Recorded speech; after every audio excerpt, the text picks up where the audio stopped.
All right. No, we're good to go. So as far as that goes, let's now talk about some ideas on how to improve listing efficiency, because I think that'll be something that we can all improve this week. And we'll go in reverse order. Mary, do you want to start with an idea or something that you want to work on as far as making your listings more efficient?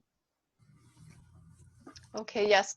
So this last week, I implemented flat lays, which were never one of my things. I felt like a lot of the stores, working retail, a lot of the stores almost always have mannequins. And so from the starting my eBay store, I knew I needed a mannequin.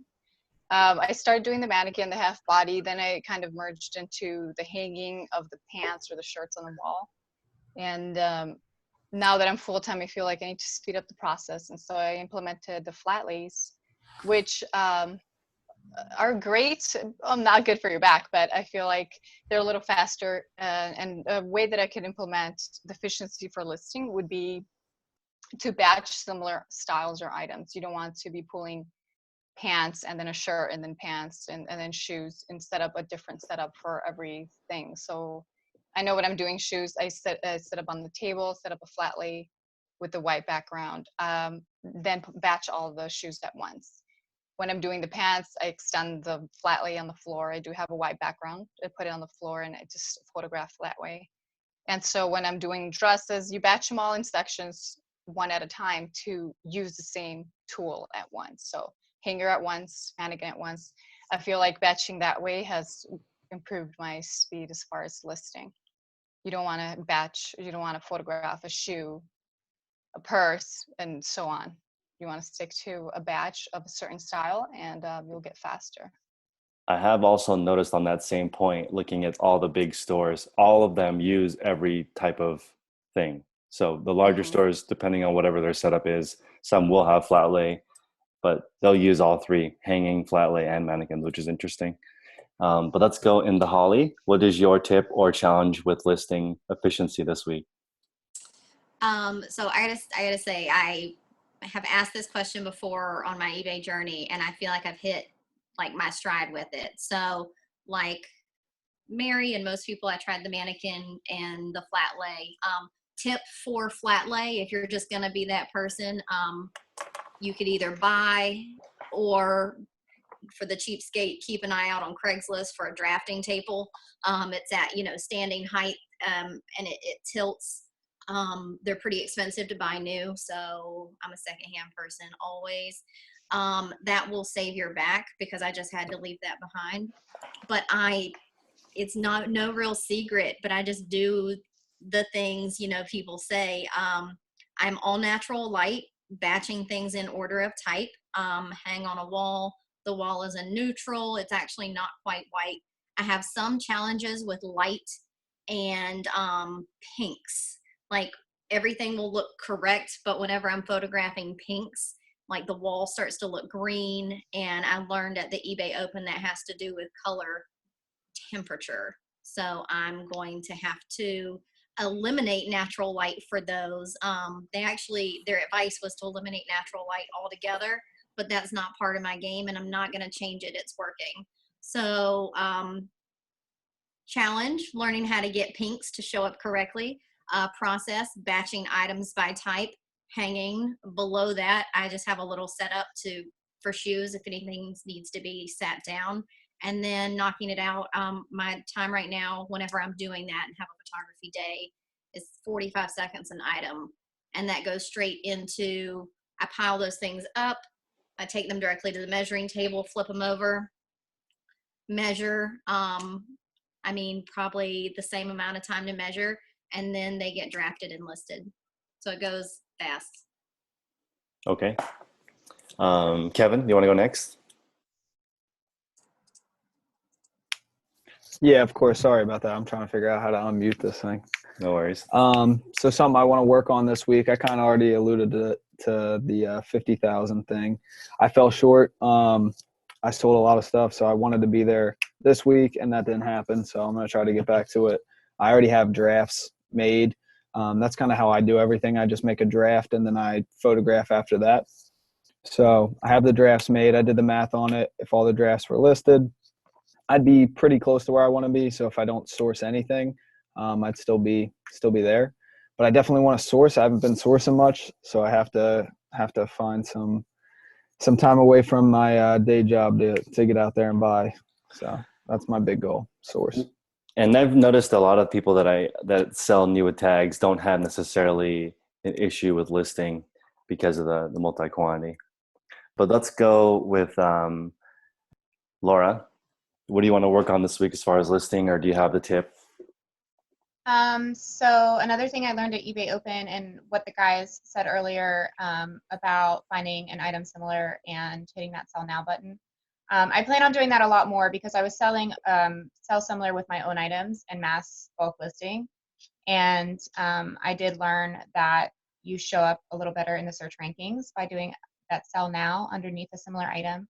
So what I want to start doing is, and I've run into a problem with the eBay app with taking pictures through the app, because what I really want to do is find that listing, take pictures through the app, and be able to have a draft waiting for me when I go to my computer to do measurements and whatnot. But I'm having trouble, obviously, with the capacity of the camera in the app to take quality pictures. What I've done in the past is load all my pictures into Google Drive, but just uploading it on the computer is taking me a little bit longer. So my challenge is going to be trying to find a way to take good pictures within the eBay app to speed up my process with the sell now button. All right, Prince, how about you for listing? So I don't know what I could do to be more efficient with listing, but like I said, I made a bunch of drafts the other day. I didn't want to post them because I didn't want to pay the 20 cents extra for the fees on that. But I did make a bunch of drafts, so I'm just push them all out tomorrow. So I think that would help me a little bit on save on time. As far as efficiency, I mean, I've been trying to do it all at once now because I've been getting into like clothing and everything, and there's so much of it. So I've been trying to knock it all out in once. I already took all my pictures. I think I posted a picture on Instagram of just like hundreds of pictures I took. So I got all my pictures done and everything, and now it's just about listing it. How do you guys store measurements? Let's go in reverse order. Prince, how do you measure, and where do you store the measurements? So I just wrote it down. I literally wrote it down on a piece of paper one by one. So, and what I do is once I'm done with the pictures and they're all on Dropbox on my computer, I just highlight all the pictures of one jeans and I rename it to like 1 or whatever it is, 1 or 2, and then 1, 2, 3, 4, 5. I just go down the whole list and I just match it with a piece of paper that I have with all my measurements. That's what I do. How about you, Kevin? Do you write down measurements for shoes or size or anything? So the process is kind of just like I get a bunch of stuff in, I try to unload everything, and then I sort everything into like orders. So I got, one shoe I have 20 of, I'll put those together, and then another shoe I'll have 10 of, and then I'll size that shoe. I usually write it on a Post-it because I take everything into like the storage area, and then I photograph everything on my desk, which I'm actually recording this on. And so yeah, I'm not actually with the product. I don't want to have to move it 3 times to be able to bring it in here to look at it. So yeah, I write everything down on like a Post-it and then go from there. Laura? I actually do my measurements while I list, and I know a lot of people do what you guys do and write them down, but I get very confused when I see a lot of numbers on a piece of paper, unless it's on a bar graph and within deals with my sales, right? So I would rather handle the item multiple times, and the reason is because I sell a lot of used clothing, and I want to make sure that I'm looking at it multiple times while I'm making my listing, just so I know the flaws that I need to list, and making sure that everything's cool before I post that listing up, so I don't have to, when I'm shipping the item, be like, oh, hey, by the way, I forgot to put this flaw in here because I didn't like look at it enough times to really know that what the flaws are. If that makes sense. Mary, how do you store the measurements? Yeah, very similar to Laura as well. I feel like I have to handle it and kind of look at the stuff. Also look at the details of pull the tags out for the fabric of the item, and then clip on that storage, the inventory, as soon as it's done. Put it on a stack, and then have them all ready to photograph by style again. Holly? I'm actually taking notes in my measurement binder. So it's just this little notebook. It's kind of like coated, so it doesn't get bent or damaged as much, and it's got graph paper. So after everything is photographed, it just gets the measurements, and then at the end of the day, once I'm tired from doing all those things, I just sit down and like throw the photographs into my drafts and speak this into my like Bluetooth. So I save my hands. Sounds good. So for me, when I do measurements, I'm no longer using paper or a computer. I'm just actually taking a picture of the location of the item and the identifier. And then I have a chart. I take a picture of the measurement in big letters so I can see it in the thumbnail. So I don't have to. So I'm taking so for example, if the chest measurement's 15, I have a picture of the number 15 so that I don't have to compare the piece of paper to the thing, because I'm going to separate photography from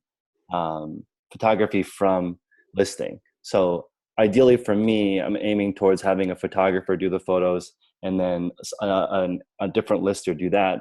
And I've found that so many mistakes happen from the transfer of information having it be separate. So I don't know if this is going to work, but I am trying it with the like literally photographing the number 15 for the chest and then the length and then sleeve. So I'm taking those three numbers in large letters and then adding them in after the fact. But the cheapest part of listing I've found is the drafting part is significantly cheaper than the photography part. So since the labor is just cost different. So that's a lot of ideas for listing efficiency. I think that, I don't know if you guys use Dropbox, but I guess that's my tip. I'm using Dropbox, and then when I plug in my phone and leave Dropbox open, and then all the pictures will transfer while I start going over. And I think the service, you can use the free box and still get a few hundred listings worth of pictures up without buying a subscription, which is a nice free service. Sam, thanks for joining us. I just want to do a quick update for yourself on how the last week went and what you want to work on for next week. All right, so I just got here. So it was a pretty good week. We did over 4,500 on all accounts, and actually, I was focusing more toward on the account that we're going through on the Mastermind. We listed about 168 items. Most of them have like many different quantities, so that was pretty good. And I was planning on working on wholesale landing page, but I didn't get a chance to work on it. So that's my goal this week. I'm going to try to work on that. Last week you had the goal of reducing one eBay store. Yes. Did you so get rid of? Yes, we transferred everything from the third account to the second account. So now we have two accounts officially. Yeah. So that is gone. Cool. So yes. Is there anything specific you want to work on this week? What I want to work on mostly try to ship in a lot of Amazon stuff because the school season started with college and stuff, equipment like book bags and stuff like that. So I will try to source those and, keep up with the list at least 200 items on the account that I'm working with you guys still. So yeah, that's my plan. Sounds good. And then real quick on that part, today we were sharing either challenges or tips as far as listing. And since all of us list some sort of clothing, can you give us an idea of something that helps you list faster, or something that helps you list faster, or a challenge, and then also how you take measurements? So those two questions. Okay. So one thing I always do is list something similar. So I use similar always because I don't want to waste time trying to create new listing, because if there's already a listing, something similar to that, I just use that and just fix it. And I use a template as well. And my process is basically when I get the item, I write down the measurement on a piece of paper and the inventory number. So when I go there, I just write down everything on there and take one picture and leave for the next time, because I don't want to take pictures, go back to the listing. So I just take one picture and put it on the side. At the end, I take all the picture at one time. Yeah, that's how I do it. So now we're going to have an open forum real quick on, I did a poll of this, and I would say about a third of people do listings one at a time. A third of people do listings like on a notebook, line by line. And then there's another third that they have a piece of paper that they include with each individual item. But it seems like most people do all their photographs at once and they sit on the couch and do it. So I wanted to hear you guys' just general thoughts on Do you think you should store each individual piece with each clothing? Do you like the notebook idea? What do you guys think? I'll go first. I think Laura made a really good point about clothing. How sometimes you might want to handle it a few times before, like when you're listing it, because if you list it once and then you forget to write about something, then you might list on the wrong product, get a return, get a negative feedback, and just a whole bunch of headaches. But I think the real answer is, and this answer sucks, it depends. It always depends. I think it's really category specific. For me, most of my things are going to be exactly the same. There's not going to be like, if there's a flaw, I'll know of it and it'll be very obvious. Something with clothing, it might be hard to look around a little bit. It takes a lot more time. So yeah, I think it depends. I have just one comment. Looking at the different stores I'm looking at online, the ones that separate every single process have more returns. It looks like in those stores, everything's being handled one time for efficiency, and those ones seem to have the most returns. So, well, Chris, in those stores, are they like clothing, or are they all different types of products?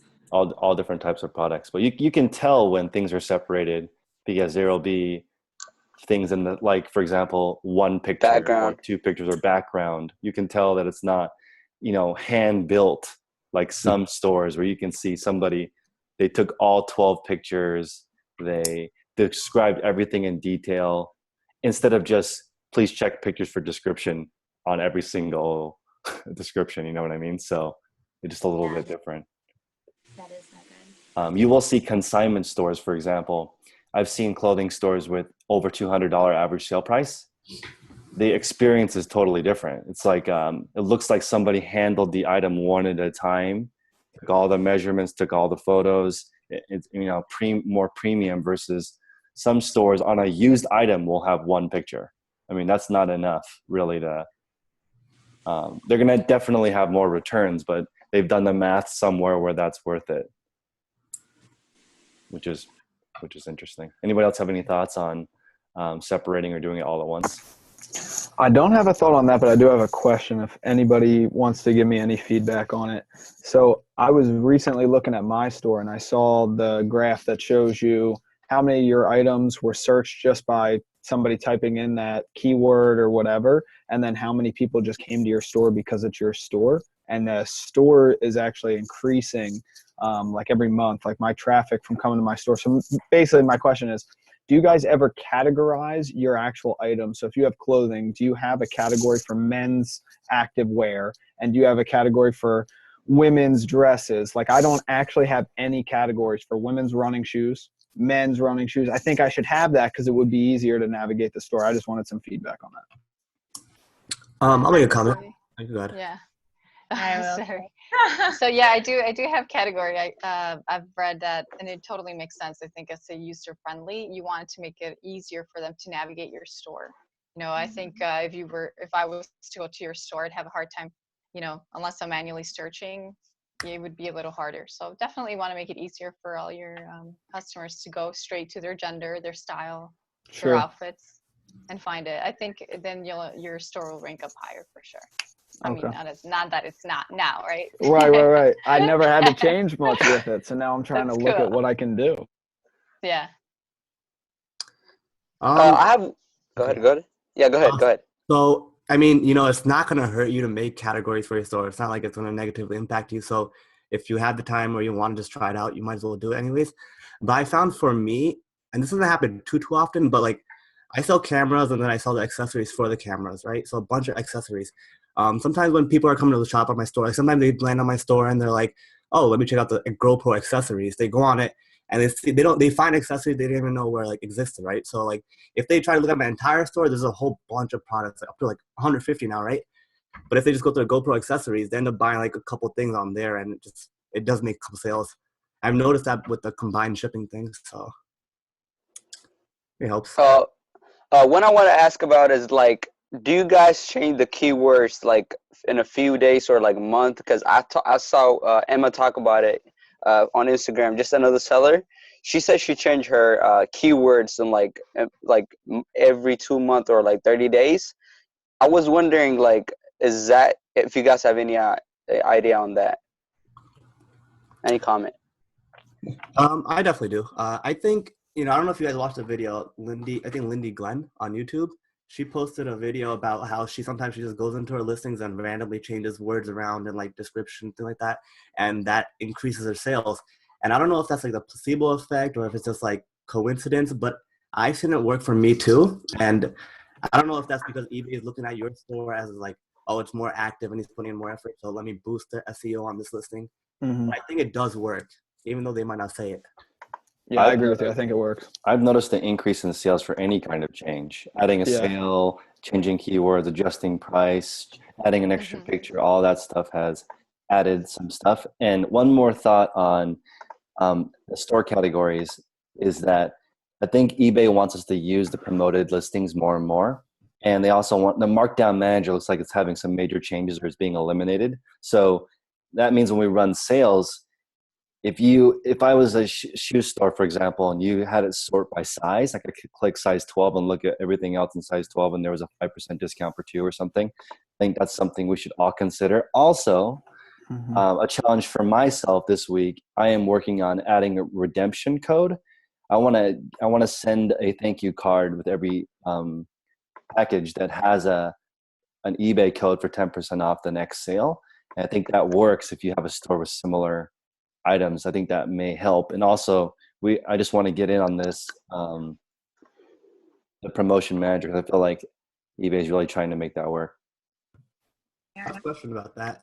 Can you actually create a code for a discount on your products? Yeah, for future I didn't order. know that. So I didn't know that either. So I honestly don't even make like promotions or anything like that. I feel like it's kind of sleazy to just randomly cold email them with the PayPal email. But if they get a card that says you get 10% off your next order, that would be a very logical way to collect their email address if that's some way that we want to go in the future, which I think many of us, especially if we have our own products. I know Holly has a private label. That's interesting for that also. Yeah. I just wanted to say to the Clutch Swags category thing, and Chris, you kind of nailed it, that the categories have to be relevant to the buyer, because I thought I was super smart in the beginning and I categorized everything like women's dresses, blah, blah, blah. But I have things from size 16 to size 00, and that size 16 woman doesn't want to see the size 00 dress. So they definitely have to be, if you're going to go gender, then you have to do subcategories by size as well, because that's the only way someone's going to buy it. And it just took me months to even notice that was a problem. Can I add something to that as well? I would even go as far as brands as well. If there's a popular brand that you're selling in your store, make a subcategory based on that brand as well, because that's another thing that I learned about search optimization is brand is very important for buyers. I mean, everybody knows that. So if you're selling certain brands, definitely make that a subcategory as well. That is crazy that we have 2 store categories we can throw it in. So, I mean, it would make sense to go size and brand. I mean, that would make sense. Cool. So, guys, I think we have a lot to do this week. Thank you so much for your time. And why don't you guys quickly just go in order, or I'll call on you and you can tell people where they can find you. Why don't you start, Prince? Yeah, what's going on, guys? So my Instagram is still at PrincePBiz. YouTube, same thing. I'm just waiting to change the name because I haven't changed it too many times, but it should be changed soon. I'll throw all the links to everyone's channel in the description as well. Holly, where can people find you? Yeah, people can find me on Instagram at ThriftLoveG. And I'll be starting a YouTube to share some of the things that I learned at eBay Open. Awesome. Laura? Yes, I'm Thrifty Boss Babe on Instagram, and I also changed my store name to Thrifty Boss Babe Store as well.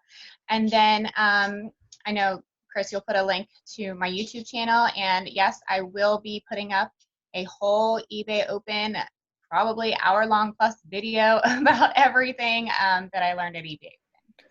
Awesome. How about you, Mary? How can people find you? Well, they can find me on Instagram. My handle name is Feel Good Finds. That's finds with the Z. And I don't have a YouTube channel, but Chris is trying to have everybody jump on one. That's You right. can find me there. How about you, Sam? How can people find you? On Instagram, OSS_Empire, and I just created my YouTube channel. They can find me OSS Empire, no underscore. So, yeah. And Kevin? The only place you can find me right now is on Instagram. I'll get the other platforms going, but if you guys can reach out to me on Instagram, I encourage it. Send me any messages, questions, concerns, any ideas. I'd love to talk. So it's at the Clutch Swag. And it should be my name on here too, so pretty easy. And for those of you in the call who do share your eBay stores, you need to hook up with eBay Partner Network. Kevin, I don't know if you actually did that homework, but I didn't. We're going to talk about that later. So I, again, made $200 in July off of people going to my store and not buying anything, but they bought something else. So that was another $4,500 in sales for last month. And eBay paid me half the eBay fee, which was like $200 and something. So if you are going to share your store, I do think it reduces your click-through rate because people are going to be people are just going to be watching your store and seeing what you're doing without buying anything, which is going to hurt your ranking. But if you can make up with it with a little bit of an affiliate income, it might pay off. And you might even have a fan buy something, which is not necessarily a fan, but a follower buy something from your store that they might like. So that's something that we should all hook up with. And guys, thank you again for sharing your time with us. And I'll see you next week. Okay. Peace out.